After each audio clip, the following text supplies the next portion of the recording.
What if my child doesn't get the score they need? A conversation every math parent needs to hear. Hello everyone, it's B from Ashby Music. Today I'd like to talk about something that many parents preparing for the music aptitude test don't often discuss openly. It's the possibility that despite months of preparation, despite your child being musical, hardworking and dedicated, they may not achieve the score needed for their chosen school. This isn't an easy topic, I know. Most of us would much rather focus on the practice strategies and exam techniques and success stories. But I believe it's important to have this conversation because preparing for the music aptitude test isn't just about helping a child succeed. It's also about helping them develop resilience, confidence, and a healthy relationship with challenge and disappointment. So if you're currently supporting your child through math preparation in the UK or Australia, this video is for you. The first thing parents need to understand. One of the biggest misconceptions about the music aptitude test is that it measures how good a musician your child is. It doesn't. The math is designed to measure specific listening and musical processing skills. A child may be a wonderful pianist, or they may sing beautifully. They may have distinctions in music exams. They may also have years of musical training, and yet they may find some sections of the math surprisingly difficult. At the same time, another child with less formal musical experience may perform exceptionally well on the test. Why? Because the math measures a very specific set of skills under very specific conditions. This is why I often remind parents that a math score and musical ability are not the same thing. Your child's score does not define their musical potential, and it certainly does not determine whether they will become a successful musician in the future. When preparation doesn't lead to the result you hoped for. One of the hardest moments for parents is when you've invested so much into preparation. You've driven to lessons, you've supervised practice, you've listened to endless exercises, you've encouraged your child when they felt tired, you've celebrated improvements, you've rearranged family schedules, you've done everything you could to support them. Then results day arrives and the score isn't what you hoped for. Naturally, disappointment follows, and I want to say something super important here. Disappointment is normal. It doesn't mean you are ungrateful. It doesn't mean you've failed as a parent.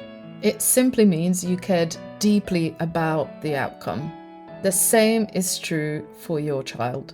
If they feel upset, frustrated, sad, or even angry, those feelings are completely understandable. They worked hard, they wanted it. Of course, they are disappointed. The danger of making one test too important. When we prepare for something over many months, it's easy for the test to become bigger than it really is. Gradually, we start thinking, if my child gets in, everything will be fine. If they don't get in, they'll miss their opportunity.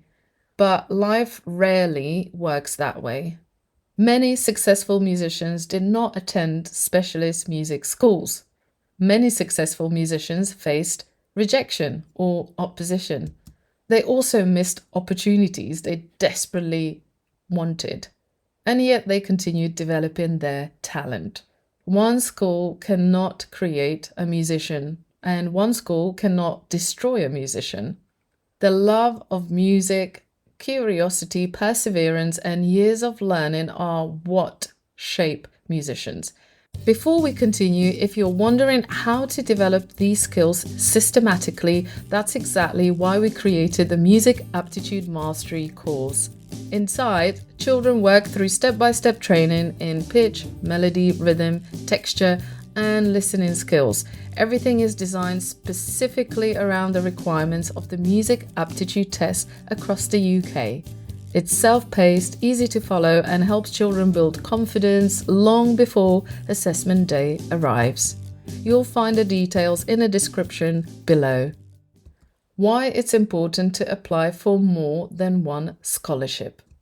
This is also why I encourage parents, wherever possible, to apply for multiple scholarships or multiple music places. Sometimes parents put all their hopes into one school, one scholarship and one opportunity. With a little bit of research, you can find out which schools in your area are offering music places. Applying to several schools can significantly increase your child's chances. Every school has different applicants, different competition, and different scoring patterns. And sometimes a child who narrowly misses out at one school may be highly successful at another. Having multiple applications also helps reduce some of the pressure attached to a single result. Instead of feeling that everything depends on that one school, your child has several opportunities available to them. Don't lose hope if your child is put on a waiting list. I also want to reassure parents about something that often causes unnecessary worry. If your child is placed on a waiting list, that is not the same as being rejected. In fact, many children receive places from waiting lists. Remember that highly motivated musical students often apply to several schools at the same time. When offers come out, families may receive multiple offers. Eventually, they can only accept one place. That means some places are declined and offered to students further down the list. Every year, children move from waiting lists into successful offers. So if your child is waitlisted, don't assume the journey is over. It may simply mean that you need a little more patience. What your child needs most on results day. Parents often ask me, what should I say if my child doesn't get the score they need? The answer is surprisingly simple. Before offering solutions, offer understanding. Instead of saying, it's fine, or don't worry about it, try saying, I know how much effort you put into this. I know you're disappointed. I'm proud of the work you've done. Those words acknowledge the reality of their feelings. Children don't always need us to fix disappointment instantly. Often they simply need us to sit with them in it for a while, to listen, to understand, and to let them know that their worth has not changed because of one result. Looking at what was gained. One exercise I encourage parents to do is make a list of everything their child gained during preparation, not the result, the process. Perhaps they developed stronger pitch recognition. Perhaps they improved their listening concentration. Perhaps they became more disciplined. Perhaps they learned how to prepare for a challenge. Or maybe they discovered that they enjoy musical problem solving. Or they developed confidence they didn't have before. These gains don't disappear because of one result. They remain part of the child. And in many cases, those skills continue benefiting them long after the test is over. The long view. I sometimes think about children 5 or 10 years after the MAT. Very few remember the exact score they received, but they do remember how adults responded during difficult moments. They remember whether they felt supported. They remember whether their effort was valued.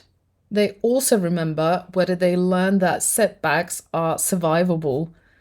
As parents, you have a powerful opportunity to teach something much bigger than music. We can teach that effort matters. We can teach that disappointment can be overcome.